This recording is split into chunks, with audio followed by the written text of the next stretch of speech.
বছর পাঁচেক পর একটা ধুলো জমা ডায়েরি পেলাম। ডায়েরিতে চোখ পড়তেই চোখ দুটি কেমন যেন ছলছল করে উঠল। এক ঝলকেই তোমার আমার অতীতের সমস্ত ঘটনা চোখের সামনে ভেসে উঠল।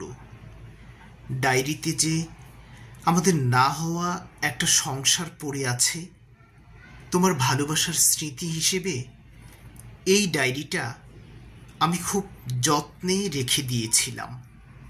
অথচ আজ এই ডায়েরিটাই ধুলো জমা হয়ে পড়ে আছে।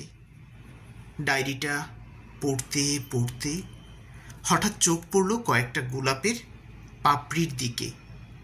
তোমার মনে আছে, তুমি যখন আমায় প্রথম প্রপোজ করেছিলে তখন আমার হাতে একটা গোলাপ দিয়ে ভালোবাসি বলে দৌড়ে চলে গিয়েছিলে, আর আমি মুচকি হেসে প্রতিটি পাপড়ির মধ্যে ভালোবাসি ভালোবাসি লিখে রেখেছিলাম।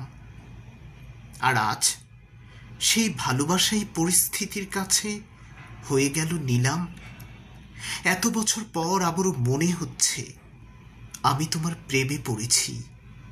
এত বছর পর আবারও আক্ষেপ হচ্ছে কেন আমি তোমায় পেলাম না, কেন আমাদের সংসারটা সাজানো হলো না, কেন ডায়েরির গল্পগুলো গল্পই রয়ে গেল, কেন তুমি অন্যত্র চলে গিয়েছিলে, কেনই বা আমি নামমাত্র সংসারে আটকা পড়লাম। এতগুলো কেনর উত্তর আমি হয়তো কোনো দিনই পাবো না। আরও একটি বার তোমায় দেখতে ইচ্ছে করছে, আরও একটি বার বলতে ইচ্ছে করছে আমি তোমায় ভুলতে পারিনি।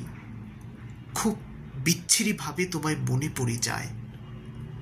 তোমার দেয়া স্মৃতি থেকে আমার মুক্তি মেলেনি এখনো।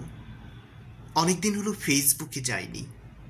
তোমার সাথে বিচ্ছেদের পর এসব ফেসবুক, টুইটার কিছুই আমার ভালো লাগেনি। আর সংসারে জীবন্ত রোবট হয়ে পড়ে রইলাম।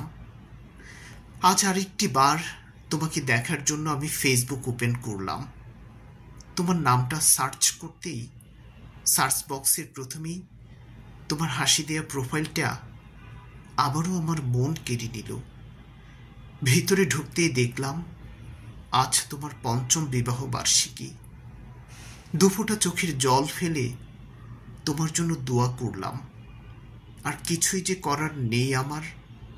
আমাদের গল্পগুলো ডায়েরির ধুলোতে মিশে গেছে ঠিক ৫ বছর আগে।